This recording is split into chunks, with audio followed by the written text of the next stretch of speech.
Então nós temos aqui um texto que resume a nossa aula passada. O texto é o seguinte: a linguagem poética opera no âmbito das possibilidades. Sendo assim, o discurso poético e fantasioso traz à consciência o universo das possibilidades lógicas, dentro do qual deve ser localizado o mundo real. Além disso, o discurso poético faz com que o homem exerça a sua faculdade criativa.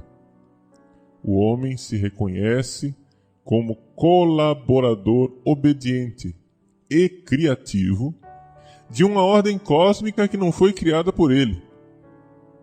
O mundo real não é perfeito, mas está localizado dentro de uma ordem racional perfeita que a inteligência humana pode gradualmente descobrir e a criatividade pacientemente implementar. Este aspecto encontra-se expresso na palavra latina inventio, da qual provém o português invenção. Invenire significa encontrar, venire in. Os grandes inventores descobriram uma ordem que já existia e que está, de alguma forma, encoberta. A filosofia de Nietzsche é um exemplo claro de revolta do homem moderno contra esta realidade. O homem, quando cria, na verdade, não cria nada, mas descobre as possibilidades que o Criador já havia deixado nas coisas. Nietzsche se revolta contra isto. O super-homem deve ser criador e ocupar o lugar de Deus. Então vejam só. Aqui que está a história desse super-homem, esse Übermensch, não é? Esse Übermensch. Essa ideia de super-homem, Übermensch, isso foi criado por Goethe e depois foi retomado por Nietzsche e também por Marx, não é?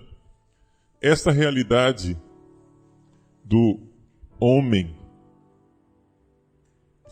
que deixa de ser criatura e passa a ser criador é a base da revolta gnóstica que fundamenta toda a cultura moderna atual. Então vamos dar o exemplo, né? Vocês conhecem, já ouviram falar pelo menos do livro de Nietzsche, Assim Falou Zaratustra, né?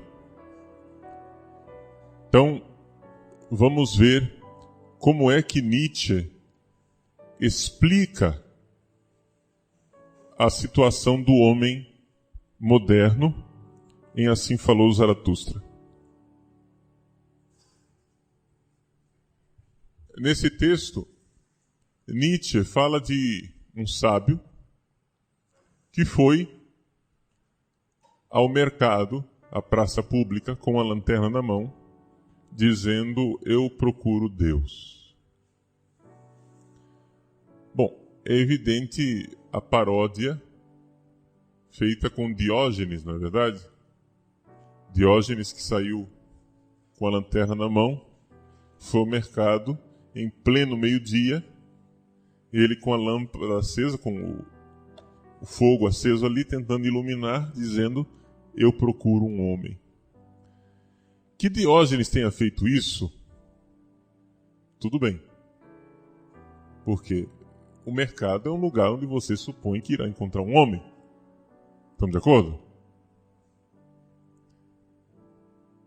É uma paródia para ele dizer: vejam, nós não somos homens. Não pelo menos como deveria ser o homem. Agora, que Nietzsche faça isso, não Nietzsche, ou seja, que o personagem de Nietzsche faça isso, nós devemos primeiro nos perguntar, e isso é importante quando vocês vão analisar um texto, né?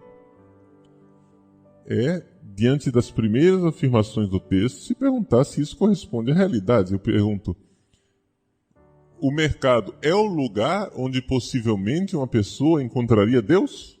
Está entendendo? Se você vai procurar Deus, é lá no mercado que você vai procurar? Você procuraria no mercado? Então, se você procura no lugar errado, é evidente que você não vai encontrar, né? Então começa por aí, que a paródia já começou com alguma intenção que nós desconhecemos. Mas vamos continuar com a conversa. Então ele vai no mercado, com a lanterna na mão, e diz: eu procuro Deus. E ele, lá no mercado, encontra umas pessoas bem diferentes daquela que nós todos estamos acostumados a encontrar. Ele encontra um bando de ateus que começam a rir dele e dizer: mas que tolo que você não sabe que Deus não existe? Então, segundo ponto, o nosso mercado, o mercado de hoje e o mercado de 100 e poucos anos atrás, quando viveu Nietzsche, né?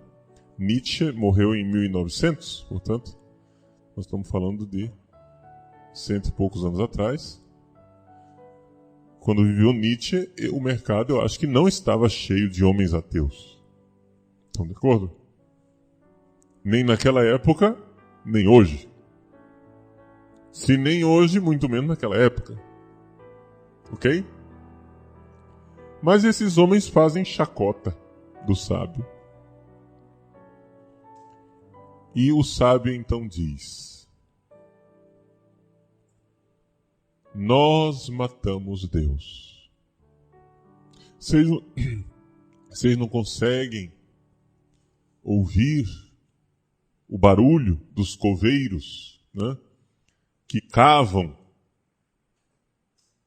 o túmulo para o divino cadáver, né?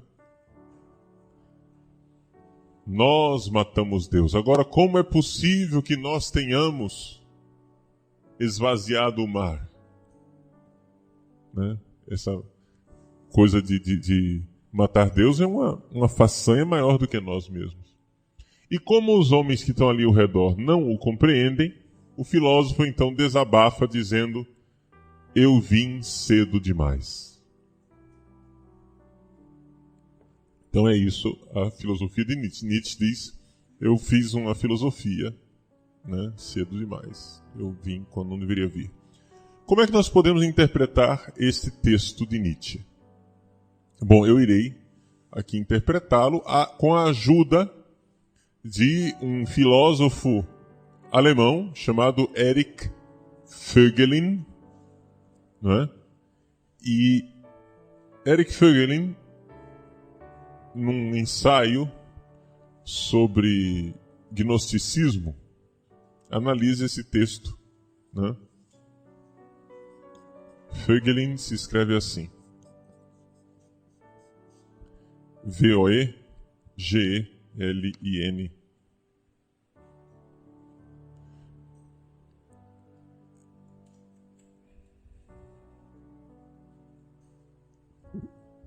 Erich Voegelin diz o seguinte: primeiro, por que é que o filósofo foi buscar Deus no mercado?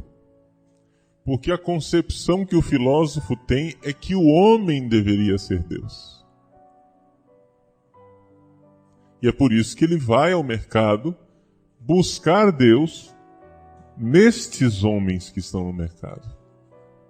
Agora, para que o homem tome o lugar de Deus, é necessário que ele mate Deus. Então é por isso que o filósofo vai lá e diz: olha, nós matamos Deus. Mas essa população que já matou Deus, ou seja, aqueles ateus que estão lá, já mataram Deus, eles, de alguma forma, não entenderam ainda que eles devem tomar o lugar de Deus. Por isso o filósofo vai e confessa no final que ele veio muito cedo. Ele veio cedo demais. Estão entendendo? Então, qual é a concepção que Nietzsche tem de criação e de criatividade? O homem deve ser o criador. O homem, o ser humano, é que está no lugar de Deus. Se o homem continua tendo um Deus e servindo um Deus, então ele ainda não é o super-homem, ele é um camelo, né? Então, a famosa comparação que Nietzsche faz dos estágios do camelo, do leão e da criança. Conhecem essa comparação? Vocês estão ruins assim de Nietzsche? Né? Nietzsche é filosofia de todos os adolescentes revoltados do planeta. Vocês não tiveram adolescência, não? Então, bom. Nietzsche, então, faz essa comparação, que o ser humano que tem Deus, que é temente a Deus, ele é um camelo, né? Ele carrega um fardo nas costas, ele vai, caminha, né? Como um escravo. Agora é necessário que ele passe do estágio de camelo para o estágio de leão, em que ele se torna um animal feroz, revoltado e mata Deus, né? Mata aquele que o oprime, mata aquele que mantém ele como camelo. E depois dessa revolta de matar Deus, ele precisa então entender que agora nasceu a criança.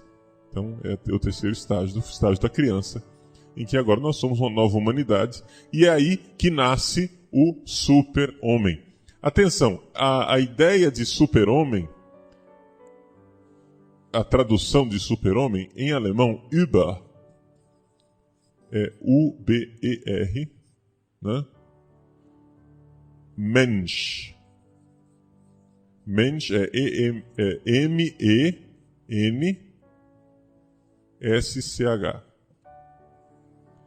O que quer dizer isso? Primeiro, a tradução super-homem é inadequada. Por quê? Porque Mensch quer dizer ser humano. Isso vale para homem ou para mulher. Porque homem é Mann. Hã? Mensch é homem no sentido amplo, de anthropos em grego, e não aner, de homo em latim, e não vir. Vir, aner, man em alemão, todas essas palavras, em grego, latim e alemão, querem dizer homem do sexo masculino.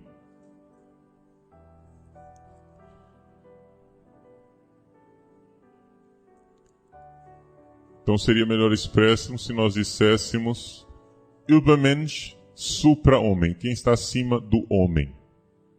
Não é? Então, vejam, quando Nietzsche propõe que no mercado os seres humanos que estão lá tomem consciência de que eles mataram Deus, ele está propondo que o ser humano tome o lugar de Deus. E o que é que isso tem a ver com a filosofia da linguagem? Isso tem a ver com a filosofia da linguagem, o fato que na criação de Deus, ou seja, nós estamos matando Deus, não é isso? Muito bem, então vamos ver o que é que nós estamos matando. Precisamos investigar o que é isso que nós vamos matar. Então por isso agora precisamos falar da mentalidade judaico-cristã, porque é exatamente, não é um Deus qualquer que Nietzsche quer matar.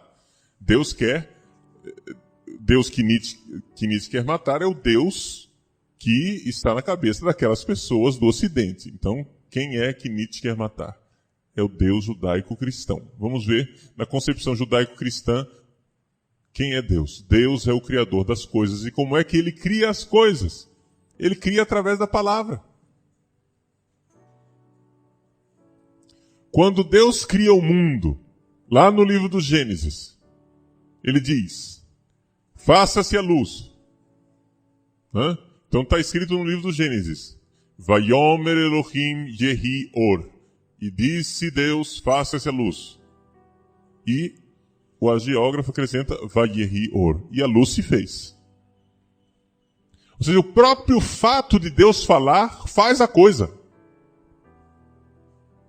É constitutivo, ou seja, a palavra não é uma coisa secundária. Não é que Deus cria as coisas e depois ele as descreve, como é a palavra humana. A palavra humana é assim, né?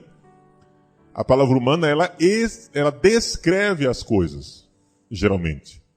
É a palavra indicativa, não é isso? É o indicativo, é o analítico, é o quarto discurso. Eu descrevo, the book is on the table, o livro está em cima da mesa. A minha palavra não constituiu o livro em cima da mesa. A minha palavra não fez com que o livro ficasse em cima da mesa. A minha palavra simplesmente obedeceu ao fato de que eu estou vendo que o livro está em cima da mesa e descrevo isso. Mas Nietzsche se revolta com isso. E diz, temos que matar esse Deus. Nós temos que fazer o quê? O homem tem que ser Deus.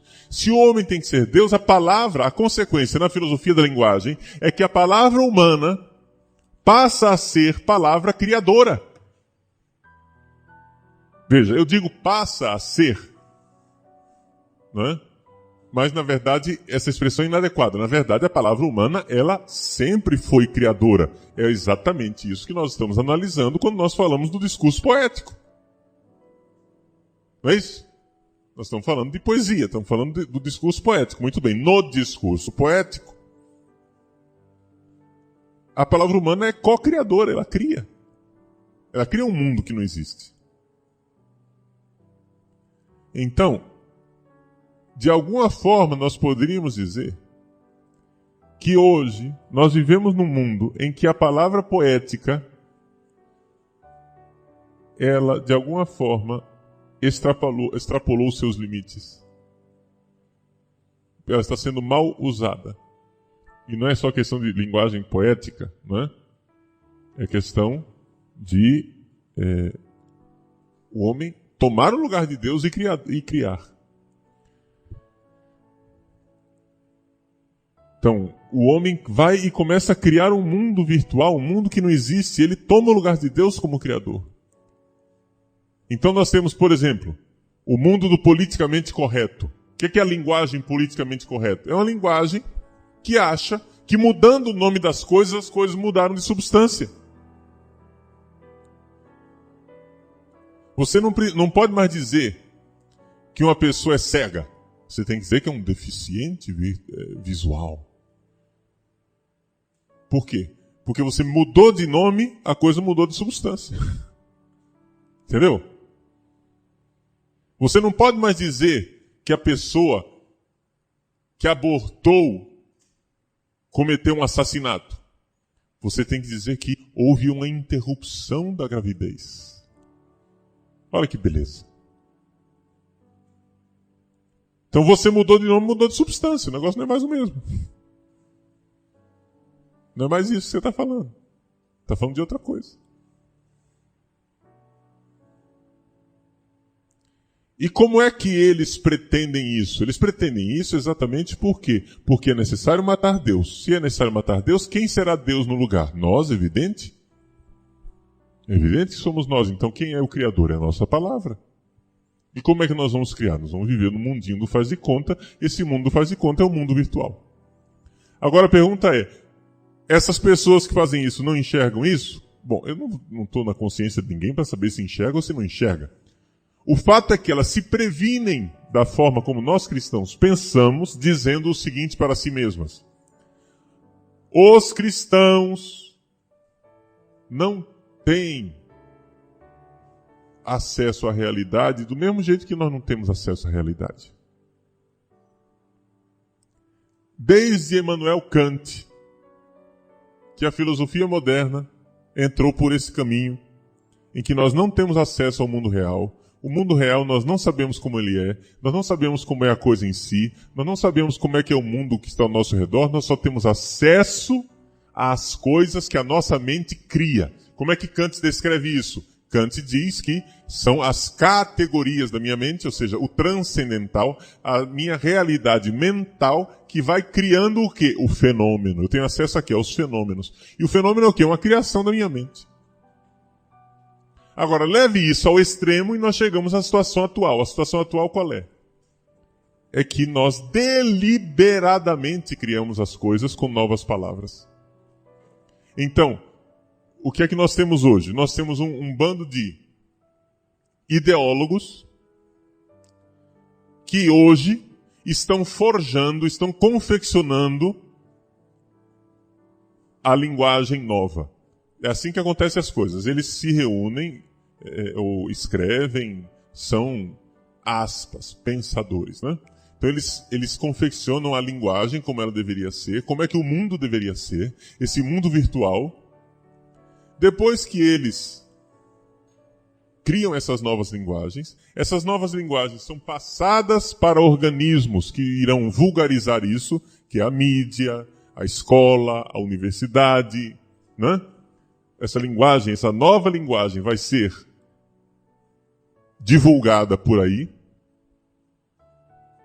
Então, esta nova linguagem, divulgada por aí, vai criando a realidade. Então, o que eles estão decidindo hoje vai aparecer na mídia e nas universidades daqui a 15, 20 anos, entendeu? É por isso que se vocês forem pegar os livros desses ideólogos de 20 anos atrás, você encontra a raiz de tudo aquilo que nós estamos dizendo hoje. As coisas, as ideiazinhas que são propagadas hoje na mídia, tudo isso tem nota de rodapé, gente. Tudo isso foi forjado lá atrás. Aí você chega e diz, mas escuta, isso daí é uma demência, eles estão criando um mundo virtual. É verdade, é uma demência. Mas eles não enxergam isso? Não sei. Eu só sei o seguinte, que eles dizem que nós é que criamos um mundo antes deles. Ou seja, a ideologia burguesa, que é a forma como eles apelidaram a civilização ocidental, judaico-cristã, a ideologia burguesa criou um mundo virtual da ideologia burguesa. E agora eles estão destruindo a nossa ideologia burguesa e colocando a ideologia deles. É só uma questão de luta pelo poder. É uma luta de classes. A luta de classes não se dá mais, não acontece mais através de uma luta armada. Esse pessoal não está interessado em pegarem armas e matar as pessoas, não em primeira instância. Pode ser que depois isso aconteça também, isso também serve. Mas não interessa. O que interessa para eles é derrubar culturalmente, derrubar essa ideologia. Por quê? Porque o mundo é criado, é um ficto.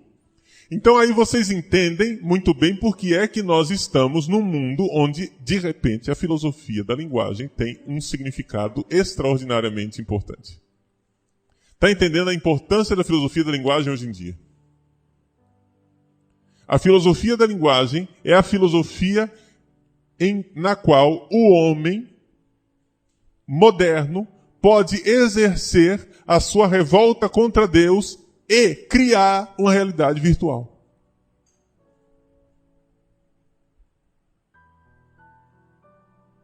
Então não existe mais o mundo real. Existem o quê? Vamos usar a linguagem de Wittgenstein, né? Ludwig Wittgenstein é um filósofo homossexual, austríaco, que foi professor em Cambridge, na Inglaterra. Morreu em 1952. Judeu, originalmente católico, que perdeu a fé.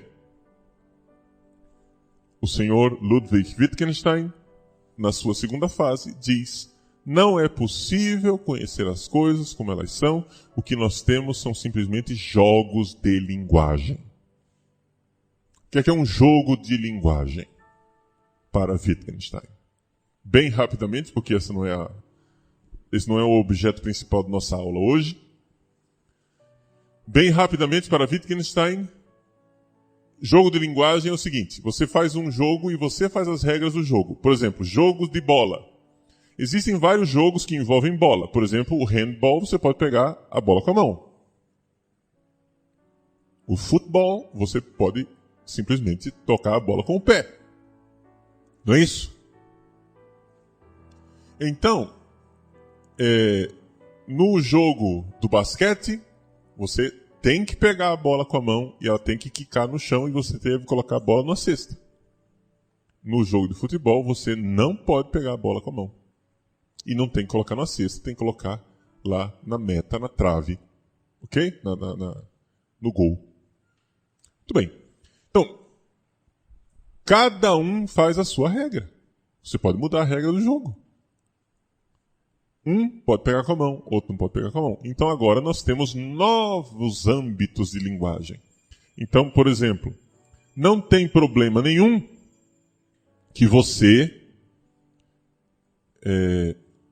num âmbito da moralidade, você faça o que você bem entende, porque aqui, vamos supor, no sexo, na cama, é uma linguagem, é um jogo de linguagem. Ali valem aquelas regras. Depois você vai à Igreja Católica e participa da Igreja Católica e ali valem outras regras. Aí depois você vai à maçonaria e ali valem outras regras. E ali você vai depois à macumba e ali valem outras regras, entendeu?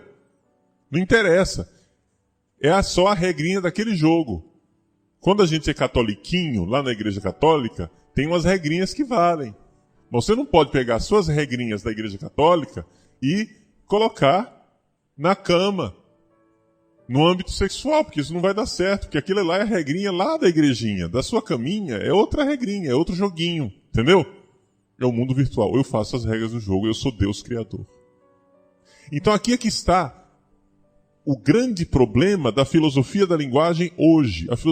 A linguagem humana, ela deixou de se reconhecer como uma linguagem de um homem co-criador e passou a se achar linguagem criadora.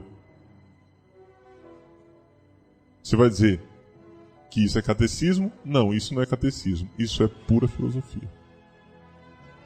E só alguém que, toldado, é que não enxerga que isso daqui nós estamos falando de pura filosofia. São decisões filosóficas de consequências tremendas para a nossa vida e para o nosso dia a dia.